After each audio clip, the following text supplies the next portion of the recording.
Hello everyone, welcome back to my channel. आज हम जो है CUET का फिज़िक्स का क्वेश्चन पेपर आज हम सॉल्व करेंगे। तो ये जो एग्ज़ाम था 18 अगस्त 2022 को हुआ था। तो एंड तक ये वीडियो देखना और हम इसमें जो है डिटेल सॉल्यूशंस करेंगे। कुछ क्वेश्चंस जो है डायरेक्टली आपके जो है NCERT से लिए गए हैं, जिनके आप ट्वेल्थ में सिलेबस में आप करके आए हुए हैं। मैक्सिमम क्वेश्चंस आपको जो है ट्वेल्थ सिलेबस के जो है NCERT से मिल जाएंगे। ठीक है, तो ट्वेल्थ का जो बेसिक सिलेबस है वो आपको आना चाहिए। तो हम स्टार्ट करेंगे और हम अच्छे से सॉल्व भी करेंगे। जहाँ जहाँ लगेगा कि इसे क्वेश्चन को सॉल्व करना चाहिए वो हम सॉल्व करेंगे। ठीक है, तो जो डायरेक्ट हैं उसे हम डायरेक्टली करेंगे। जैसे कि कुछ इंपॉर्टेंट मेमोरी बेस्ड क्वेश्चंस होते हैं जिनका रिजल्ट्स आपको पता होने चाहिए। जैसे पहला क्वेश्चन है,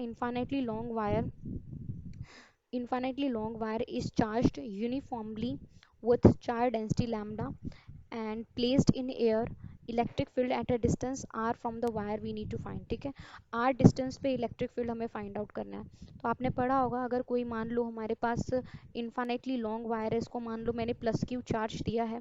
ठीक है, और जो इसकी लेंथ पे डिस्ट्रीब्यूटेड है इस करके लीनियर चार्ज डेंसिटी कितनी गिवन है, लैम्डा। तो आपको किसी पॉइंट P पे आपको इलेक्ट्रिक फील्ड फाइंड आउट करना है, जो कि r डिस्टेंस है इन्फानेटली लॉन्ग वायर से। तो आपने इस पे गॉसियन सरफेस आप सिलेंड्रिकल चूज करके आप इसे सॉल्व करते थे। तो इलेक्ट्रिक फील्ड जो हमारा निकल के आता था दैट इज लैम्डा बाय में 2 pi epsilon naught R. Direct question है, डायरेक्ट रिजल्ट के ऊपर बेस्ड क्वेश्चन है, तो ये आपको कराया जाता है। तो यहाँ पे हमारे पास आंसर क्या था, लैम्डा बाय में 2 पाई एप्सिलॉन नॉट आर। ठीक है, तो आप ये कर सकते हैं। आप गॉसियन सरफेस आप सिलेंड्रिकल चूज करेंगे, फिर से आप इलेक्ट्रिक फील्ड आप फाइंड आउट करेंगे।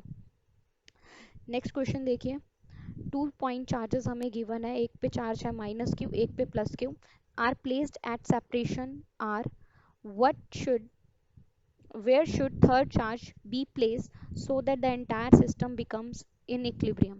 तो क्या कह रहा है, क्या है, हमारे पास दो चार्जेस हैं, एक पे -q चार्ज है, एक पे +4q चार्ज है। इनको हमने r डिस्टेंस पे रखा हुआ है। ठीक है, अब हमसे पूछा गया है कि हम तीसरा चार्ज कहाँ प्लेस करें ताकि हमारा जो सिस्टम है वो इक्विलिब्रियम में आए। तो मान लो मैंने जो थर्ड चार्ज है किसी डिस्टेंस जो है x पे रखा है, -q चार्ज के। लेट्स से इसको मैंने p डिस्टेंस पे रखा है। ठीक है, तो आपको पता है -q चार्ज जो है जो है p के ऊपर फोर्स लगाएगा, जो हमने यहाँ पे चार्ज हमने कंसीडर किया है। ठीक है, तो हमने जो थर्ड चार्ज हमने जो कंसीडर किया है इसके ऊपर क्या लगाएगा, फोर्स लगाएगा।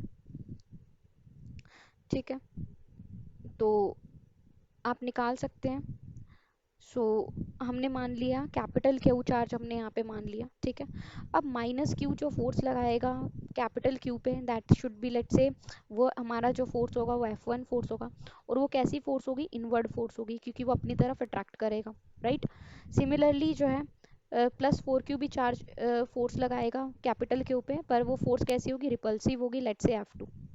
अब इक्विलिब्रियम में होने के लिए क्या होना पड़ेगा कि F1 फोर्स और F2 फोर्स का जो मैग्नीट्यूड है वो क्या होना पड़ेगा, जीरो होना पड़ेगा। यानी कि ये जो F1 फोर्स है और F2 फोर्स है ये क्या होना पड़ेगा, इनका सम जो है वो जीरो होना पड़ेगा।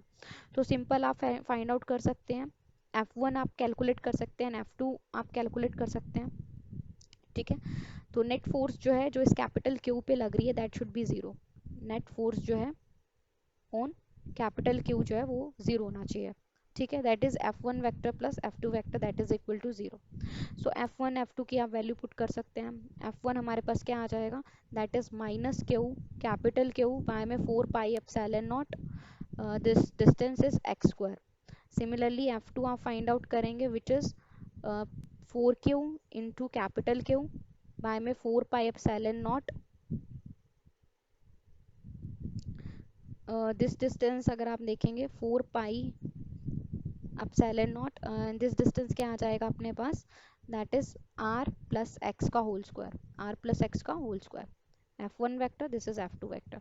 सो नेट फोर्स आप निकाल सकते हैं। नेट फोर्स आप निकाल लेंगे यहाँ पे, तो नेट फोर्स क्या हो जाएगा, -q बाय में capital Q, let's say it is Q k, तो बाय में x square plus 4q into capital Q divided by into k, and this is r plus में x का whole square, that is equal to zero.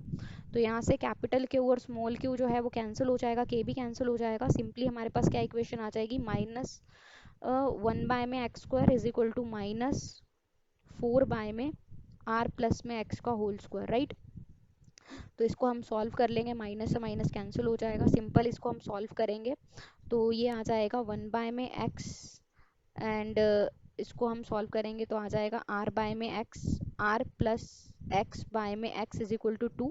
तो simply हमारे पास जो r हमें निकालना था वो हमारे पास क्या निकल के आ गया, r is equal to x, 2x हो जाएगा ना, that is r is equal to x. तो अगर हम इस सेपरेशन पे रखेंगे तो हमारा जो है नेट फोर्स जो है वो क्या आ जाएगा, ज़ीरो आ जाएगा।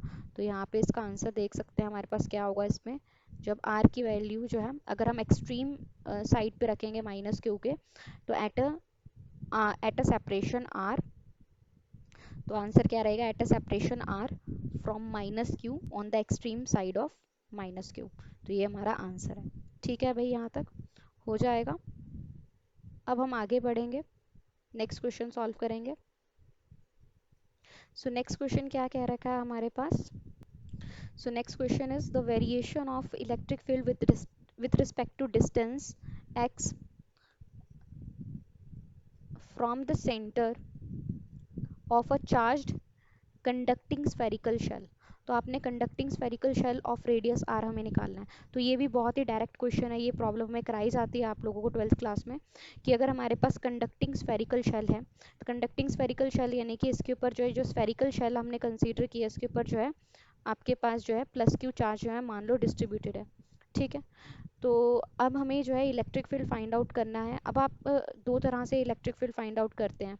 एक तो हमारे पास जब हम मान लो इसका रेडियस कैपिटल आ रहा है, ठीक है, एक बार तो हम फाइंड आउट करेंगे इनसाइड इलेक्ट्रिक फील्ड। ठीक है, तो इनसाइड हम इलेक्ट्रिक फील्ड फाइंड आउट करेंगे। ठीक है, तो इसके लिए हम एक क्वेश्चन सरफेस ड्रॉ करेंगे स्मॉल आर का, राइट, और हम जो है इलेक्ट्रिक फील्ड फाइंड आउट करेंगे। आप देखोगे अंदर जो है चार्ज है ज़ीरो, तो अंदर चार्ज जीरो है, अगर इनसाइड चार्ज जीरो है, सो इलेक्ट्रिक फील्ड अगर आप फाइंड आउट कर रहे हैं आर लेस देन आर के लिए, तो अगर इनसाइड चार्ज जीरो है तो इलेक्ट्रिक फील्ड भी क्या आ जाएगा, ज़ीरो। ओके, फिर आप आउटसाइड के लिए आप चेक करेंगे, आउटसाइड के लिए भी आप एक स्फेरिकल सरफेस आप ड्रॉ करेंगे। ठीक है, तो जो स्फेरिकल सरफेस आप ड्रॉ करेंगे आउटसाइड के लिए वो भी गॉसियन सरफेस क्या होगा, स्फेरिकल ही होगा।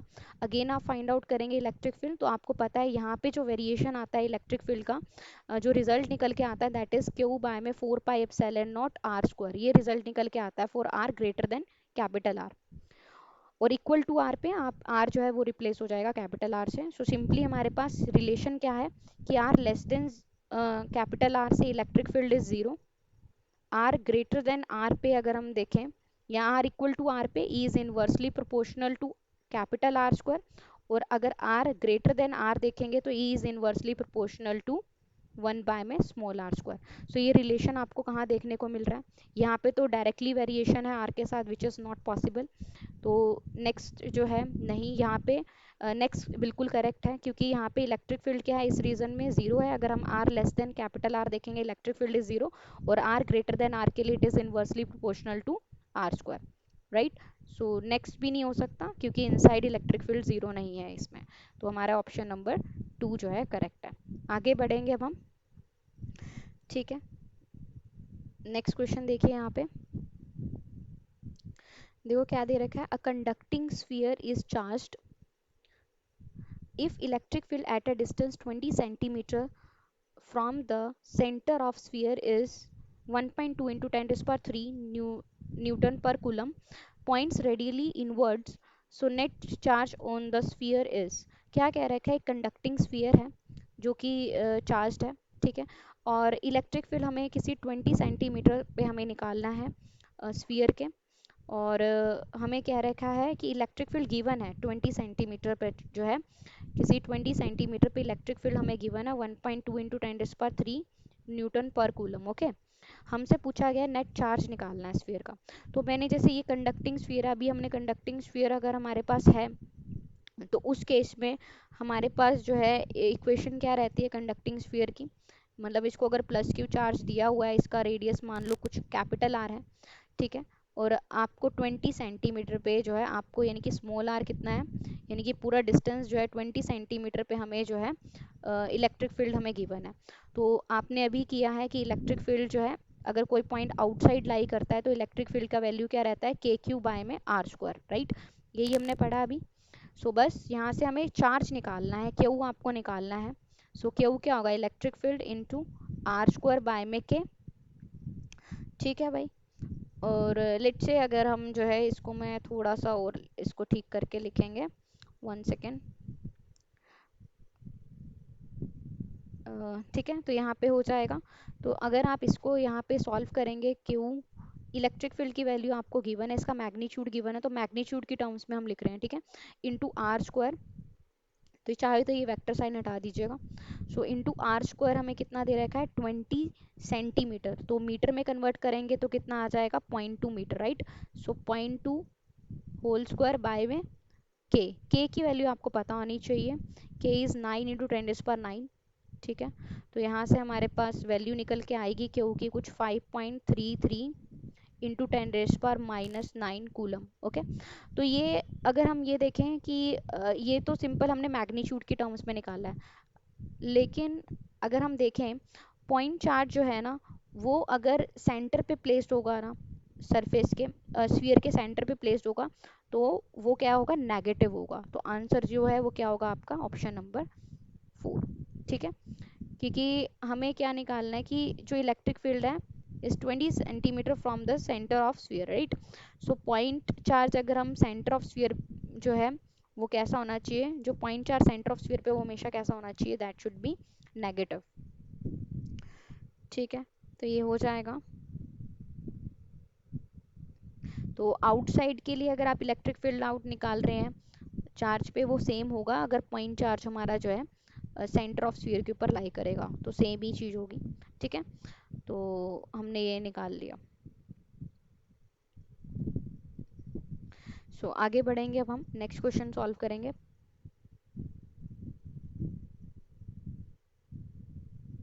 नेक्स्ट क्वेश्चन में क्या कह रखा है, a parallel plate capacitor having cross sectional area A separated by a distance d is filled by copper plate of thickness b, its capacitance is। तो क्या कह रहा है, एक पैरेलल प्लेट कैपेसिटर है, इसके अंदर हमने ना एक थिकनेस इंसर्ट करी। ठीक है, एक हमने जो है बेसिकली एक डी थिकनेस, बी थिकनेस की हमने जो है हमने जो है एक प्लेट, ये कह सकते हो एक कॉपर प्लेट हमने इंसर्ट करी है, इसके अंदर कॉपर प्लेट हमने इंसर्ट करी, एक पैरेलल प्लेट कैपेसिटर जिसका ए एरिया ऑफ क्रॉस सेक्शन है और इसका बीच का जो सेपरेशन है दैट इज डी। तो जब हम प्लेट इंसर्ट करेंगे, जब प्लेट इंसर्ट नहीं की थी तो आपको पता है अगर कोई बी पैरेलल प्लेट कैपेसिटर है जिनके बीच की सेपरेशन डी है, ए एरिया ऑफ क्रॉस सेक्शन, उसकी कैपेसिटेंस होती है ए एप्सिलॉन नॉट बाय में डी, क्योंकि इनके बीच में एयर मीडियम होता है, तो इस करके इनके जो कैपेसिटेंस होती है that is a epsilon not by में डी। जब हम किसी थिकनेस डी की प्लेट इंसर्ट करेंगे तो कैपेसिटेंस, न्यू कैपेसिटेंस डेवलप होगी। अब न्यू कैपेसिटेंस होगी क्योंकि यहाँ पे जो है डी, जो सेपरेशन बिटवीन द प्लेट्स है वो चेंज हो जाएगा, मान लो लेट्स से डी डैश, और वो डी डैश होगा क्या, अब जो है प्लेट्स के बीच की सेपरेशन कम हो जाएगी, that is d minus b amount से कम हो जाएगी। तो न्यू कैपेसिटेंस क्या आ जाएगी, न्यू कैपेसिटेंस जो है हमारे पास क्या आ जाएगी, A epsilon naught D minus B. तो यहाँ पे कोई ऑप्शन है ऐसा, A epsilon naught D minus B वाला, yes, option number B is the correct answer. आगे बढ़ेंगे अब हम।